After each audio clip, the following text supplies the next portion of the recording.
사랑하는 성도 여러분, 만약 누군가가 여러분에게 성경을 한 문장으로 요약해 달라고 말씀하신다면 어떻게 대답하시겠습니까?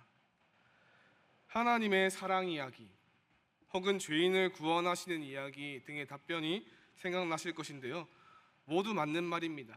그런데 조금 더 큰 관점에서 보면 성경은 하나님 나라의 이야기입니다. 하나님께서 세상을 창조하시고 그 세상을 다스리시며 죄로 무너진 나라를 다시 회복하시는 과정이 이 성경에 들어 있습니다. 창세기 1장을 보면 하나님께서는 말씀으로 세상을 창조하시죠. 빛이 생기고 바다가 생기고 하늘이 생기고 동물이 생기고 마지막으로 사람을 만드십니다. 그리고 하나님은 사람에게 말씀하시기를 생육하고 번성하여 땅에 충만하라, 땅을 정복하라, 모든 생물을 다스리라고 하셨습니다. 여러분, 하나님의 이 말씀은 단순히 농사를 열심히 지으라는 말씀이 아닙니다.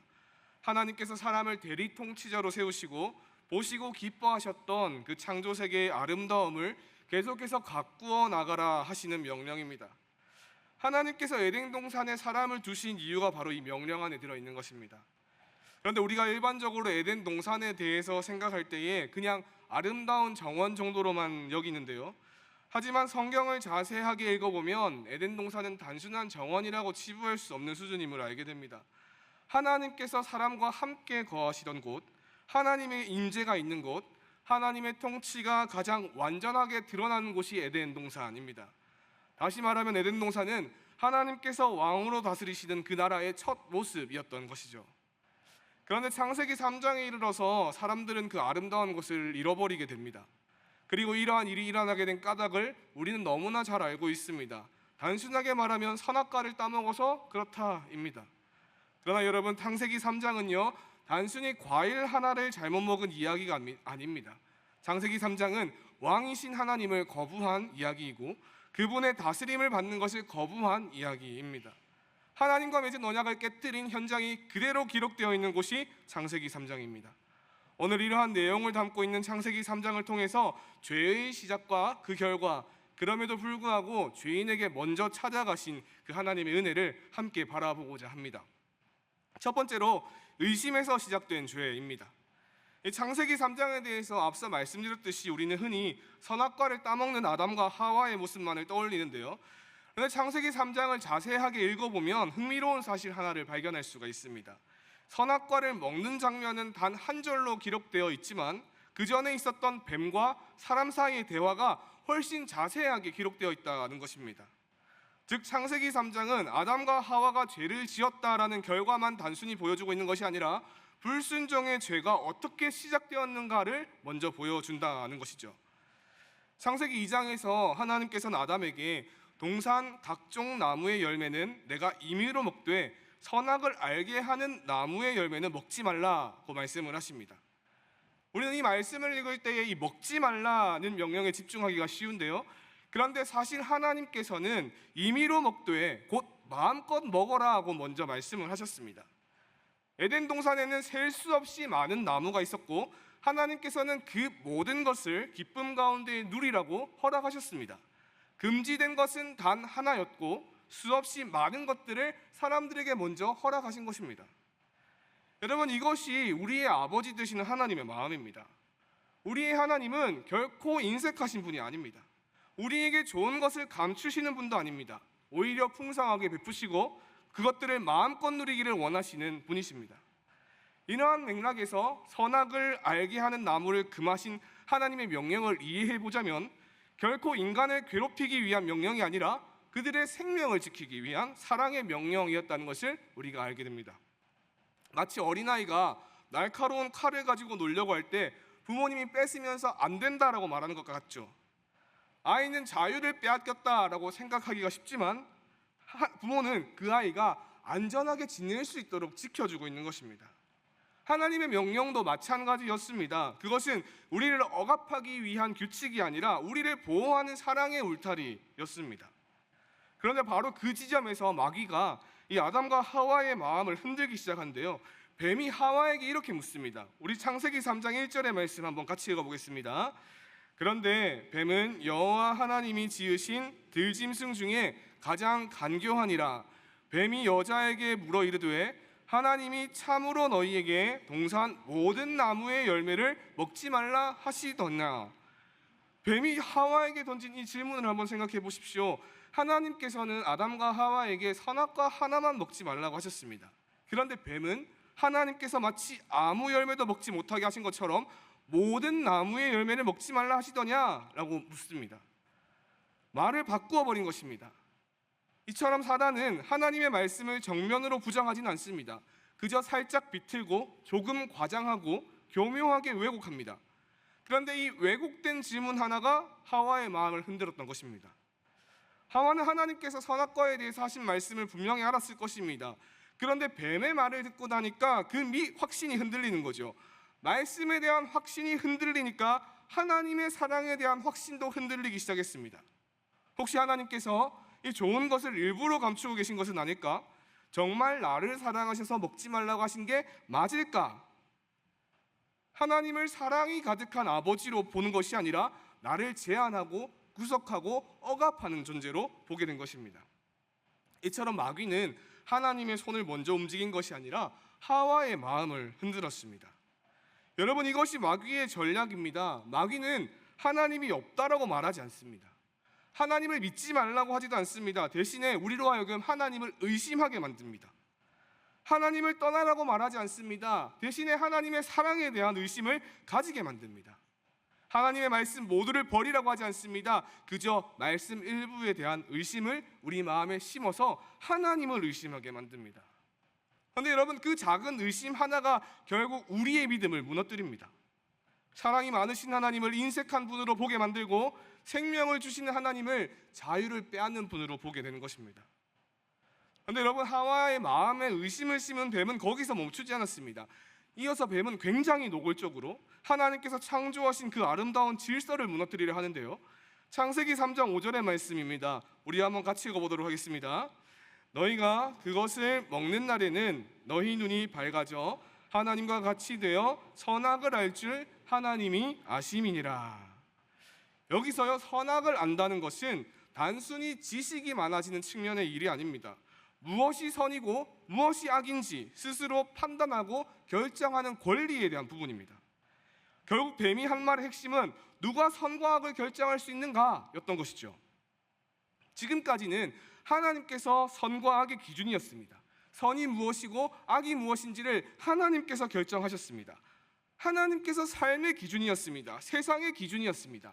그런데 사탄은 지금 말하는 것입니다. 왜 하나님만 결정해야 하느냐? 이제는 네가 스스로 결정해라. 네 삶의 기준이 너 스스로가 되어라. 이것이 선악과 사건의 본질이고 의심이 마음속에 싹튼 인간이 지은 죄의 핵심입니다. 그렇게 뱀의 말을 듣고 나서 하와는 선악과를 바라보죠. 선악과를 본 하와의 마음에 대해서 성경은 이렇게 기록합니다. 여자가 그 나무를 본즉 먹음직도 하고 보암직도 하고 지혜롭게 할 만큼 탐스럽기도 한 나무인지라. 여러분, 선악과가 그날 갑자기 아름다워진 것일까요? 아닐 것입니다. 하나님께서 만드신 세상은 원래 아름다웠습니다. 선악과 역시도 아름다웠을 것입니다. 처음부터 보기에 아름답고 먹기에 좋은 나무였을 것입니다. 대신에 달라진 것은 나무가 아니라 하와의 마음이었습니다. 그 선악과를 바라보는 하와의 시선이 바뀌었던 것입니다. 하나님의 사랑, 하나님의 다스림에 대한 의심이 삶의 주권을 가지고자 하는 욕망으로 바뀌어버리니까 그게 더 탐스럽게 보이기 시작했던 것이죠. 여러분, 앞서도 말씀드렸지만요, 이것이 죄의 본질입니다.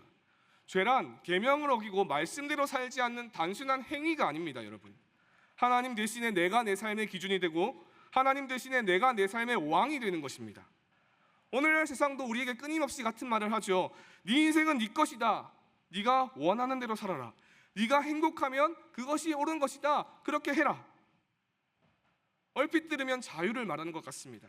그러나 하나님보다 내 판단을 더 신뢰하는 것, 하나님의 뜻이 아닌 내 생각을 기준으로 살아가는 것, 그것이 죄의 시작입니다.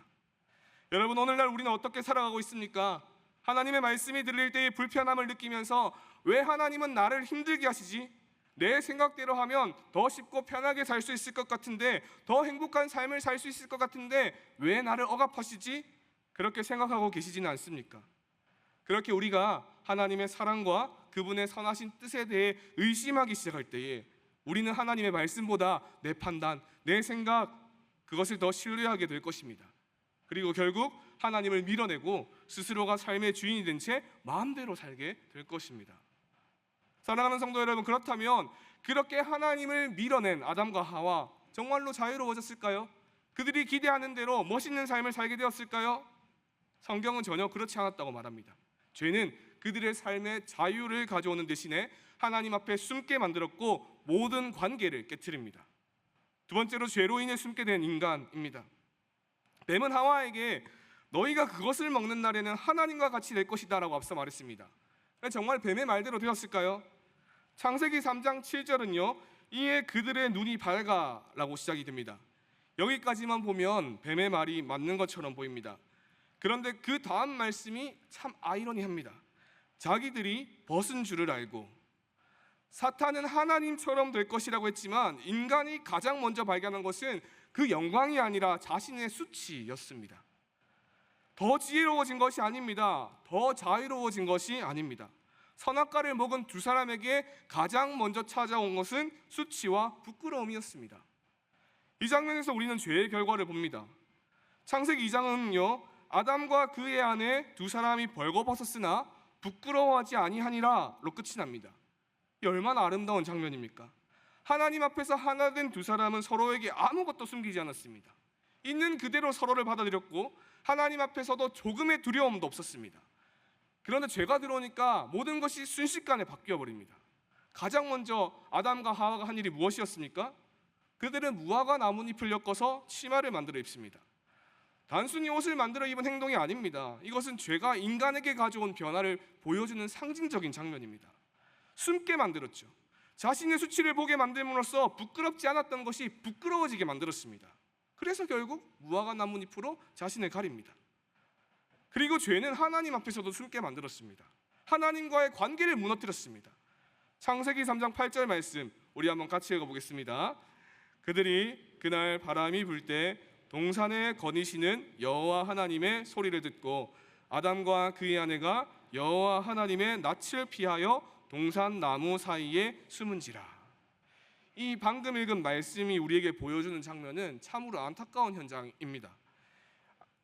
이 말씀에 거니시다라고 번역되어 있는 표현은요, 히브리어 원문에서는 반복적이고 일상적인 행동을 나타내는 형태로 기록이 되어 있습니다. 이게 무슨 뜻인가 하면 하나님께서 한 번 그냥 우연히 그냥 동산에 들리신 것이 아니라 거니시는 것이 굉장히 자연스럽고 일상적인 일이었다는 것입니다. 다시 말해서 하나님께서 에덴 동산에 오신 것이 결코 특별한 일이 아니었다는 것이죠. 하나님께서는 사람과 함께 하시고 하나님께서는 사람과 교제하시면서 그렇게 일상을 보내셨습니다. 이것이 창조된 본래의 모습이었습니다. 숨을 쉬는 것이 자연스럽듯이 하나님과 사람 사이의 친밀한 사귐은 아주 자연스러운 일이었던 것입니다. 그렇기 때문에 하나님께서 오시는 그 발걸음이 아담과 하와에게는 처음에는 굉장히 기쁜 소리였을 것입니다. 너무 반가웠을 것입니다. 그런데 죄가 들어온 뒤에 어떻게 되었습니까? 하나님의 발걸음 소리만 들렸을 뿐인데 두려워서 아담과 하와는 숨어버립니다. 저도 어릴 적에 이런 경험이 있습니다, 여러분. 저희 어머니께서는 제 성적에 굉장히 관심이 많은 분이셨습니다. 지금은 이제 변화되어서 세상과 나는 간 곳 없고 이제 구속한 주만 보이시는 신실한 분이신데요. 중학교 중간고사, 기말고사 치면 꼭 주는 게 있었습니다. 저 때는 이 모든 과목의 점수, 과목 석차, 전교 등수가 적혀 있는 꼬리표였습니다. 꼬리표 이만한 거. 점수가 좋고 등수가 높으면 제가 그걸 들고 아주 당당하게 들어가겠죠. 그런데 그렇지 않으면 집에 들고 갈 수가 없었습니다. 그 이후에 일어날 일들이 너무 두려웠기 때문입니다. 그래서 제가 성적이 나빴을 때는 어떻게 했는지 아십니까? 집으로 돌아가는 길에 꼬리표를 뭉쳐가지고 버렸습니다. 그리고 집에 가서 어머니가 물어보시면 안 받았다고 했습니다. 그리고 버린 것을 들킬 때까지 학교 다녀올 때마다 물으시는 어머니께 거짓말을 했습니다. 근데 진짜 신기한 것은요, 하나님께서 굉장히 다양한 방법으로 들키게 만드셨다는 것입니다. 심지어는 제가 꼬리표를 안 받았다고 했는데 제 가방에 반 친구 꼬리표가 들어있는 걸 엄마가 발견하셔가지고 친구 건 있는데 왜 네 건 없냐 물어보셔서 저는 안 받았습니다라고 또 거짓말을 했어요. 시험이 끝나고 나면 항상 꼬리표를 저는 버렸습니다. 공부를 잘 못했다는 거겠죠. 버리고 들키고 혼나고 또 버리고 사람은 쉽게 변하지 않습니다, 여러분. 그런데 여러분, 그렇게 어머니한테 거짓말하고 나면 제 마음이 어떻겠습니까? 스릴 넘치는데 이번에는 언제쯤 들킬까? 엄마가 언제 찾으실까? 즐기지 않았습니다. 어머니를 보는 게 얼마나 불편했겠습니까? 혹시 들키지는 않을까? 버린 것을 보시지는 않았을까? 이미 알고 있는 것은 아닐까? 하루 종일 심장이 두근거렸습니다. 제가 그렇게 두려움을 느꼈던 것이 어머니가 무서운 사람이 되어서 그런 것인가요? 아닙니다. 어머니는 변하지 않았습니다. 근데 제가 잘못한 게 있으니까 무서운 겁니다. 아담과 하와도 마찬가지였습니다. 하나님이 변하신 것이 아닙니다. 그들이 변한 것입니다. 그들이 지은 죄가 하나님을 두려운 분으로 보게 만들었습니다. 사랑이 가득한 아버지를 피해야 할 존재로 여기게 만든 것입니다.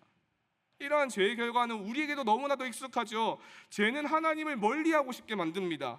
하나님을 찾기보다 피하고 싶게 만듭니다. 기도하는 자리에 나아가는 것을 주저하게 만들고 말씀을 듣는 것을 부담스럽게 만듭니다. 너무나도 기쁘고 행복했던 예배의 자리가 불편해집니다. 이렇게 된 것은 하나님께서 우리를 떠나셨기 때문이 아닙니다. 죄가 우리를 하나님에게서 숨게 만들고 하나님을 피하게 만드는 것이죠. 놀랍게도 죄가 무너뜨리는 것이 하나 더 있습니다. 바로 사람과 사람 사이의 관계입니다. 하나님께서는 아담에게 네가 먹었느냐라고 물어보십니다. 그때 아담은 주저없이 하나님이 주셔서 나와 함께 있게 하신 여자 그가 그 나무 열매를 내게 줌으로 내가 먹었나이다. 하와를 탓합니다. 그리고 하와를 만드신 하나님을 탓합니다. 하와를 처음 만났을 때 아담은 이는 내 뼈 중에 뼈요 살 중에 살이라 기뻐했습니다. 너는 나와 가장 가까운 존재다. 너와 나는 하나다. 너는 나에게 너무나 소중한 보물이다라는 뜻입니다. 하나님께서 자기에게 너무나도 귀한 선물을 주셨다고 생각하며 아담은 기뻐하고 감탄했습니다. 그 관계에 대해서 엄청난 환희를 느꼈습니다. 그런데 죄를 짓고 나니까 그토록 사랑하던 아내를 향해서 저 여자 탓입니다. 저 여자 때문입니다 라고 말을 합니다. 죄는 이렇게 사람과 사람 사이의 관계를 뒤집어 놓습니다. 사랑했던 사람을 원망하게 만들고 감사했던 그 선물이 불평의 대상으로 바뀌고 자신의 죄보다 다른 사람의 그 잘못을 먼저 보게 만드는 것입니다. 이것은 우리의 이야기입니다, 여러분.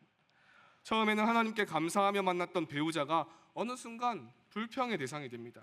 함께 기도하며 사역했던 동역자가 경쟁의 대상이 되기도 합니다. 부모와 자녀, 형제와 자매, 성도와 성도 사이에서도 마찬가지입니다. 죄가 우리의 마음을 바꿔서 미워하게 만들고요, 시기하게 만듭니다.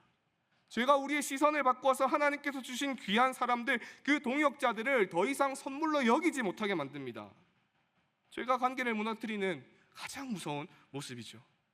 사랑하는 성도 여러분, 우리는 죄가 가진 이 심각성을 반드시 기억해야 합니다. 죄는 단순히 하나의 계명을 어기는 것이 아닙니다. 하나님께서 아름답게 세워두신 그 모든 질서와 관계들을 한순간에 무너뜨립니다. 하나님과 멀어지게 만들고 자기 자신을 부끄럽게 만들며 가장 사랑해야 할 사람과도 갈등하게 만듭니다. 이것이 에덴 동산에서 시작된 죄의 결과였고 오늘 우리의 가정과 교회와 세상에서도 계속 반복되고 있는 비참한 현실입니다. 지금까지 이렇게 우리는 창세기 3장을 통해서 죄가 어떻게 시작되었는지 그리고 우리들에게 어떤 결과를 가져왔는지를 살펴보았는데요. 만약 창세기 3장이 여기서 끝났다면 아마 성경은 우리가 볼 수 있는 책 가운데 가장 절망적인 책일 것입니다. 그런데 놀랍게도 창세기 3장은요, 인간의 실패로 끝나지 않습니다. 이 지점에서 하나님의 은혜가 이어집니다. 하나님을 피해 숨은 아담과 하와를 하나님께서 먼저 찾아가시죠. 그래도 찾아오시는 하나님입니다. 우리 창세기 3장 9절의 말씀입니다. 우리 같이 한번 읽어보겠습니다. 여호와 하나님이 아담을 부르시며 그에게 이르시되 내가 어디 있느냐. 여러분, 이 질문을 한번 생각해 보십시오. 하나님께서 정말로 아담과 하와가 어디 있는지 모르고 계실까요? 아닐 것입니다. 온 세상을 창조하시고 모든 것을 아신 하나님께서 지금 아담과 하와가 어디에 있는지 그들의 위치를 모르실 리가 없습니다. 그렇다면 왜 하나님께서는 네가 어디 있느냐? 라고 묻고 계실까요? 그것은 죄인을 정죄하기 전에 먼저 불러주시는 하나님의 은혜였습니다. 숨어있던 인간에게 회개의 기회를 주시는 사랑의 음성이었습니다. 마치 잘못을 저지르고 숨어버린 자녀를 찾는 아버지의 모습과 같습니다. 부모가 아이가 어디 있는지 몰라서 이름을 부르는 것이 아닙니다. 이제 그만 나와라, 이제 그만 숨고 다시 내게로 돌아오너라, 그 마음으로 부르는 것입니다. 하나님도 마찬가지였습니다. 하나님은 죄인을 포기하지 않으셨습니다. 인간이 하나님을 찾은 것이 아니라 하나님께서 먼저 인간을 찾아가십니다. 이것이 은혜입니다. 그리고 하나님의 은혜는 여기서 끝나지 않습니다. 아담과 하와는 자신의 죄를 해결해 보려고 무화과 나무 잎을 엮어서 치마를 만들어 입었습니다. 그런데 그 치마는 죄를 덮을 수 없는 것입니다. 시간이 지나면 마르고 찢어질 뿐입니다. 인간이 만든 방법으로는 그 죄와 수치를 근본적으로 해결할 수가 없었습니다. 그래서 하나님께서 어떻게 하시죠? 친히 가죽옷을 만들어서 그들에게 입혀주십니다. 이 장면은 쉽게 읽어 넘어갈 장면이 아닙니다. 가죽옷을 만들기 위해서는 반드시 한 생명이 죽어야 합니다. 짐승의 피가 흘려야 됩니다. 아담과 하와가 지은 죄의 대가를 아무 죄 없었던 한 짐승이 대신 피 흘려서 죽음으로 대신 치른 것입니다. 하나님께서 피 흘림을 통해서 그들의 수치를 덮어주셨습니다. 이것은 장차 하나님께서 우리를 위해서 행하신 그 놀라운 구원의 역사를 미리 보여주는 장면이죠. 우리의 죄도 우리의 선행으로, 우리의 노력으로, 나의 바른 삶으로 결코 가릴 수 없는 것입니다. 우리가 행하는 의로움은 무화과 나무 잎 치마와 같습니다. 잠시 가릴 수 있는 것처럼은 보입니다. 그러나 죄를 해결할 수는 없습니다. 그래서 하나님께서 독생자 예수 그리스도를 이 땅에 보내어 주셨습니다. 예수님께서는 그리고 십자가에서 피 흘려 죽으심으로 우리의 죄를 영원히 덮어 주셨습니다. 그렇게 가죽옷으로 인간의 수치를 가려주신 하나님께서는 이어서 놀라운 약속을 주시는데요, 불순종한 인간들을 향하여서, 아담과 하와를 향하여서 영원한 멸망과 심판을 선언하실 수도 있었지만 그렇게 하지 않으십니다. 대신에 회복을 약속하십니다. 창세기 3장 15절의 말씀 같이 한번 읽어보겠습니다. 내가 너로 여자와 원수가 되게 하고 내 후손도 여자의 후손과 원수가 되게 하리니 여자의 후손은 내 머리를 상하게 할 것이요 너는 그 발꿈치를 상하게 할 것이니라 하시고. 아멘. 이것이 성경이 처음 선포하는 복음, 곧 원시복음입니다. 사탄은 인간을 넘어뜨렸습니다. 그러나 하나님께서는 이미 사탄을 이기실 구원자를 약속하십니다. 그리고 그 약속은 수천 년 뒤 예수님 안에서 이루어졌습니다. 예수님께서 십자가와 부활을 통해서 죄와 사탄의 권세를 깨뜨리시고 우리들에게 새로운 생명을 주셨습니다. 인간은 하나님과의 언약을 깨뜨렸지만 하나님께서는 인간을 향한 그 구원의 약속을 깨뜨리지 않으셨습니다. 이것이 창세기 3장의 결론입니다. 여러분, 인간은 하나님을 의심했습니다. 인간은 하나님을 피해 숨었습니다. 인간은 서로를 원망하며 관계를 깨뜨렸습니다. 그러나 하나님은 그러한 인간을 포기하지 않으셨습니다. 먼저 찾아오셨고 먼저 부르셨으며 먼저 덮어주셨습니다. 이것이 우리가 믿는 복음이지 않습니까? 혹시 오늘 우리는 하나님을 피해 숨어 있지는 않습니까? 죄와 수치 때문에 하나님 앞에 나아가기를 두려워하고 있지는 않으십니까? 기억하십시오. 하나님은 오늘 우리를 향해서도 네가 어디 있느냐라고 부르고 계십니다. 정죄하시기 위해서가 아니라 다시 품으시기 위하여 부르십니다. 우리의 무화과 나뭇잎 치마를 벗기시고 예수 그리스도 그 의의 옷을 입혀주시기 위해서 우리를 찾아오십니다. 그러면 여러분, 더 이상 숨어있지 마십시오. 먼저 찾아오시는 하나님의 은혜 앞에 나아가십시오. 그곳에 우리 죄인들을 살리시는 용서가 있고 깨어진 관계를 회복시키시는 참된 생명이 있습니다. 먼저 찾아주신 하나님, 그럼에도 찾아오시는 하나님께 나아가기를 주저하지 않는, 그래서 다시 일으켜 세우시는 하나님의 은혜와 사랑을 풍성히 누리시는 모든 성도님들 되시기를 소망합니다. 말씀을 정리하겠습니다. 오늘 우리는 창세기 3장을 통해서 죄가 어떻게 시작되었는지, 그리고 죄가 우리를 어디까지 무너뜨리는지를 함께 살펴보았습니다. 죄는 하나님의 사랑을 의심하는 것에서 시작되었습니다. 하나님을 피해 숨게 만들었으며 하나님과 사람 사이의 그 아름다운 관계를 무너뜨렸습니다. 이것이 에덴 동산에서 시작된 인간의 비극이었고 오늘 우리의 삶 속에서도 반복되고 있는 죄의 현실입니다. 그러나 여러분, 복음은 여기서 끝나지 않았습니다. 우리가 여전히 죄와 수치 속에 숨어 있을 때에 하나님께서는 우리를 포기하지 않으셨습니다. 오히려 우리를 먼저 찾아와 주셨습니다. 동산을 거니시며 아담을 향해 물으셨던 네가 어디 있느냐, 그 따스한 음성이 지금 우리를 향하고 있습니다. 더 이상 거기에 숨어 있지 말고 내게 돌아와 회개의 기회를 주시는 은혜의 부르심이었습니다. 그리고 하나님 말씀만 하지 않으십니다. 아담과 하와가 무화과 나뭇잎으로 자신의 죄를 가리라 했을 때 하나님께서는 가죽옷을 만들어 입혀주셨습니다. 그리고 이 입혀주심은 예수님께서 십자가에서 흘리실 보혈, 그것이 우리에게 입혀짐으로써 완성되었습니다. 이제 우리는 선택해야 합니다. 여전히 내 생각을 하나님의 말씀보다 더 신뢰하며 살아가시겠습니까? 여전히 내 삶의 왕이 되어서 내 마음대로 살아가시겠습니까? 아니면 내 삶의 주인이신 하나님을 신뢰하며 하나님만 바라보며 살아가시겠습니까? 믿음은 결코 거창한 것이 아닙니다. 오늘도 하나님의 사랑을 의심하기보다 신뢰하는 것입니다. 하나님을 피해 숨기보다 하나님 앞으로 나아가는 것입니다.